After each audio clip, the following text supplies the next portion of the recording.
भारत की आज़ादी की कहानी ये कोई एक दिन की बात नहीं है, बल्कि एक 90 साल लंबा सफ़र है। तो आज हम इसी सफ़र को समझने वाले हैं।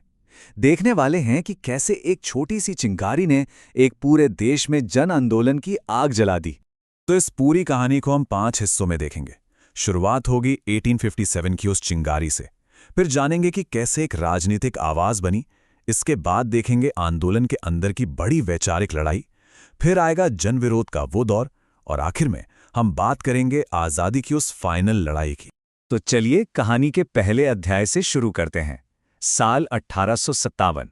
ये था आज़ादी की लड़ाई का पहला बहुत ही विस्फोटक, लेकिन हाँ, थोड़ा बिखरा हुआ प्रयास। अब यहीं पर सबसे बड़ा सवाल उठता है, क्या ये वाकई सिर्फ एक सैनिक विद्रोह था, जैसा कि कई ब्रिटिश इतिहासकार कहते आए हैं, या फिर ये उससे कहीं ज्यादा बड़ी बात थी? देखिए, इस विद्रोह को लेकर दो बिल्कुल ही अलग-अलग नजरिए हैं।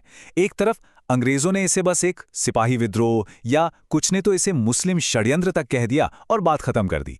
लेकिन दूसरी तरफ भारतीय राष्ट्रवादियों के लिए ये भारत का पहला स्वतंत्रता संग्राम था, राष्ट्रीय आंदोलन की तरफ बढ़ाया गया पहला सबसे जरूरी कदम।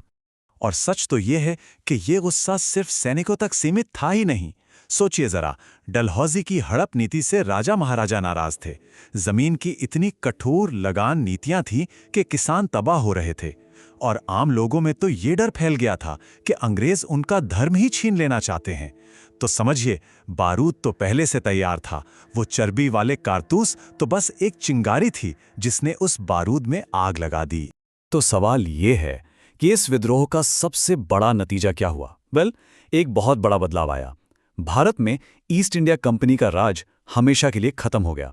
1858 में पावर सीधे ब्रिटिश क्राउन यानी महारानी विक्टोरिया के हाथों में चली गई। और ये भारतीय इतिहास का एक बहुत बहुत बड़ा टर्निंग पॉइंट था। अब 1857 का सैन्य विद्रोह भले ही सफल न हुआ हो, पर उसने एक बात साफ कर दी कि आज़ादी के लिए सिर्फ हथियार नहीं, एक संगठित राजनीतिक आवाज की जरूरत है।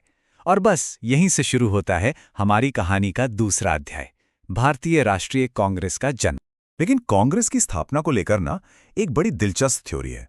सवाल यह है कि क्या ये अंग्रेजों की ही एक चाल थी? यहीं पर सामने आती है लाला लाजपत राय की सेफ्टी वॉल्व थ्योरी। अब ये थ्योरी क्या कहती है? ये कहती है कि अंग्रेजों ने जानबूझकर कांग्रेस को बनवाया एक सेफ्टी वॉल्व की तरह, ताकि भारतीयों का जो गुस्सा उबल रहा है वो इस मंच से धीरे धीरे निकलता रहे और 1857 जैसा कोई बड़ा धमाका दोबारा ना हो। और अंग्रेजों का असली रवैया कैसा था, वो उस वक्त के वाइसरॉय लॉर्ड कर्जन के इन शब्दों से एकदम साफ हो जाता है। उन्होंने कहा था, कांग्रेस अपने पतन की ओर लड़खड़ा रही है और मेरी एक बड़ी महत्वाकांक्षा ये है कि मैं उसकी शांतिपूर्ण मौत में मदद करूं।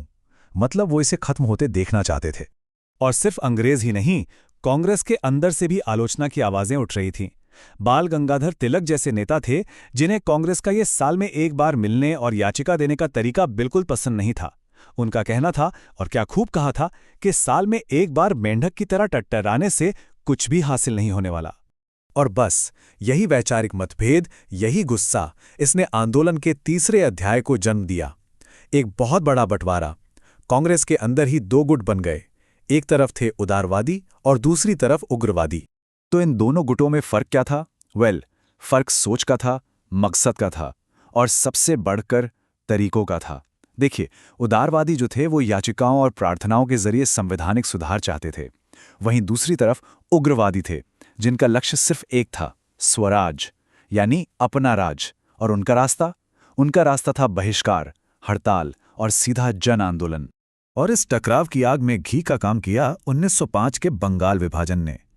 अंग्रेजों की बांटो और राज करो की नीति के जवाब में स्वदेशी आंदोलन तो शुरू हो गया, लेकिन सवाल ये था कि आंदोलन को आगे कैसे बढ़ाया जाए। इसी सवाल पर मतभेद इतने ज्यादा बढ़ गए कि 1907 में कांग्रेस टूट ही गई। हालांकि बाद में 1911 में अंग्रेजों को यह विभाजन रद्द करना पड़ा।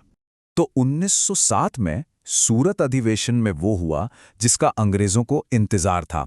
कांग्रेस दो हिस्सों में बट गई और इस बंटवारे पर उस समय के वाइसरॉय लॉर्ड मिंटो इतने खुश हुए कि उन्होंने भारत सचिव को चिट्ठी में लिखा, सूरत में कांग्रेस का टूटना हमारी सबसे बड़ी जीत है।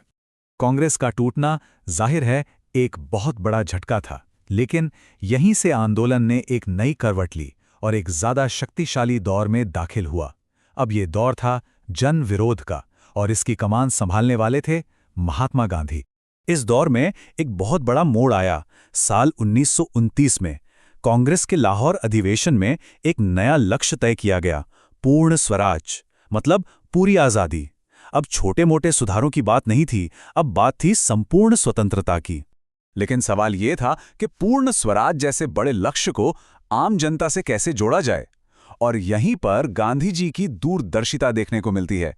उन्होंने एक बहुत ही साधारण लेकिन उतनी ही शक्तिशाली चीज को प्रतीक बनाया, एक ऐसी चीज जिसका असर हर भारतीय पर पड़ता था, नमक। उन्होंने नमक पर लगे टैक्स को ही आजादी की लड़ाई का चेहरा बना दिया। और इस आंदोलन की विशालता का अंदाजा जरा इन आंकड़ों से लगाइए। दांडी मार्च की दूरी 385 किलोमीटर, और ये पूरा सफर पैदल तय किया गया। इस यात्रा को पूरा करने में लगे पूरे 24 दिन, और इन 24 दिनों तक पूरी दुनिया की नजरें भारत पर टिकी हुई थीं। और इसका नतीजा क्या हुआ? एक राष्ट्रव्यापी सविनय अवज्ञा आंदोलन, जिसमें 1 लाख से भी ज्यादा लोगों को गिरफ्तार किया गया।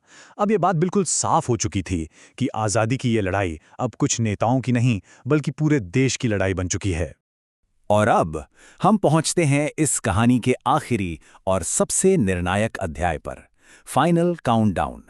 जब दूसरा विश्व युद्ध चल रहा था, बातचीत की हर कोशिश नाकाम हो चुकी थी, तब आजादी की आखिरी लड़ाई का बिगुल बज उठा। साल था 1942, क्रिप्स मिशन फेल हो चुका था, और इसके साथ ही सब्र का बांध भी टूट गया था। अब ये बिल्कुल साफ था कि अंग्रेज इतनी आसानी से सत्ता छोड़ने वाले नहीं हैं। संघर्ष का एक नया और शायद आखिरी दौर शुरू होने वाला था। और फिर 8 अगस्त 1942 को गांधी जी ने वो नारा दिया जो आज़ादी की लड़ाई का सबसे शक्तिशाली आवाहन बन गया। उन्होंने कहा, अब सिर्फ एक ही रास्ता है, करो या मरो। मतलब बिल्कुल साफ था, या तो हम भारत को आज़ाद कराएंगे या फिर इस कोशिश में अपनी जान दे देंगे। अब पीछे हटने का कोई सवाल ही नहीं था। तो ये जो 90 साल की लंबी लड़ाई थी, ये हमें एक बहुत बड़े सवाल पर लाके छोड़ देती है। सोचिए, अगर एक अहिंसक आंदोलन दुनिया के सबसे बड़े साम्राज्य की नींव हिला सकता है, तो ये शक्ति की यानी पावर की असली प्रकृति के बारे में हमें क्या सिखाता है?